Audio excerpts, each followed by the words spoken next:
Hi అండి. అందరికీ నమస్కారం. ఈరోజు ఇడ్లీ కారం ఎలా చేయాలో మీకు చూపిస్తా అండి. ముందుగా కళాయి తీసుకొని కొంచెం ఆయిల్ వేసుకుందాం. ఆయిల్ వేసుకున్నాక ఎండుమిర్చి కూడా యాడ్ చేసుకుందాం. ఒక 7, 8 ఎండుమిర్చి యాడ్ చేసుకొని అవి కొంచెం వేగిన తర్వాత తీసి పక్కన పెట్టుకొని, వెల్లుల్లి రెబ్బలు కూడా ఒక 8 ఇలా యాడ్ చేసుకుందాం. అది కొంచెం వెల్లుల్లిపాయలు చితక్కొట్టేసి వేసుకోవాలండి. లేకపోతే ఆయిల్‌లో వేయగానే తుల్లుతాయి. కొంచెం చింతపండు కూడా యాడ్ చేసుకొని ఆ ఫ్రై అయ్యాక పక్కన పెట్టుకుందాం. తర్వాత ఒక కప్ మినపప్పు తీసుకుందాం.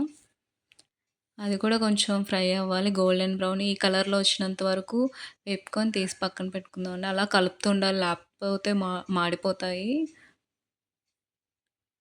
మనం ఏ కప్‌తో అయితే మినపప్పు తీసుకున్నామో అందులో సగం శనగపప్పు తీసుకుందామండి.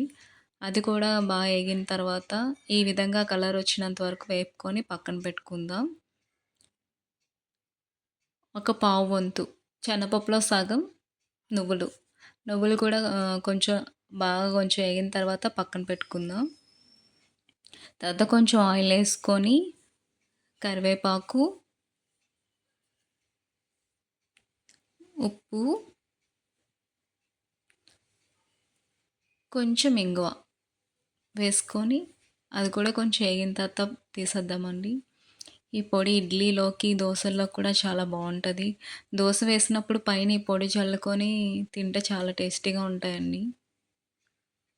అన్నీ కలిపి మిక్సీ ఆడుకుందాం. ఇలా మెత్తగా ఆడాలండి. 2, 3 సార్లు ఆడితే చాలా మెత్తగా పౌడర్‌లా ఆడుకుంటే బావుంటదండి.